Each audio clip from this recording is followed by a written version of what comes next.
আজকে মজা নিচ্ছেন, ট্রল করছেন, করেন, এটা আপনার দিকেও আসবে ইনশাআল্লাহ, দেখে নিন। আর কিছু আছে চিলে কান নিল টাইপের মানুষ, যা দেখবে অনলাইনে যা আসবে দেদারসের প্রচার করা শুরু করবে। আর সবচেয়ে কষ্ট পেয়েছি আমি এখানে যে কিছু আলেম ওলামাও এর পক্ষে সাফাই গাওয়া শুরু করেছে। এর পিছনে কি উদ্দেশ্য? উদ্দেশ্য হচ্ছে 1 নাম্বার ওয়াজ মাহফিলকে বিতর্কিত করা, নাম্বার 1। 1 নাম্বার উদ্দেশ্য ওয়াজ মাহফিলের যে চলমান সিলসিলা বাংলার মাটিতে চলছে, এই চলমান সিলসিলাকে বিতর্কিত করা একটা প্রধান উদ্দেশ্য। 1 নাম্বার। 2 নাম্বার, ওয়াজ মাহফিলে যেসব বক্তাদের মাহফিলে বেশি মানুষ আসে, এই বক্তাদেরকে জাতির সামনে এই বিতর্কিত করে উপস্থাপন করা। 2 নাম্বার। 3 নাম্বার, আপনি যদি একজন বক্তা বা আলেমকে বিতর্কিত করতে চান, 2টা ইস্যু লাগবে আপনার। 1, নারী কেলেঙ্কারি, 2, অর্থের কেলেঙ্কারি।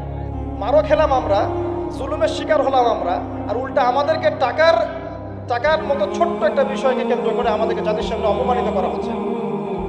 কত টাকা নেবেন? টাকার জন্য যদি আমরা মাহফিল করতাম, আজকে 10 তলা বাড়ি থাকতো। একদিনে চাইলে আমি 10টা মাহফিল করতে পারতাম। টাকার জন্য যদি আমরা কাজ করতাম, দিনের কাজ, তাহলে আমার নামে শত শত বিঘা জমি থাকতো। আমি আল্লাহর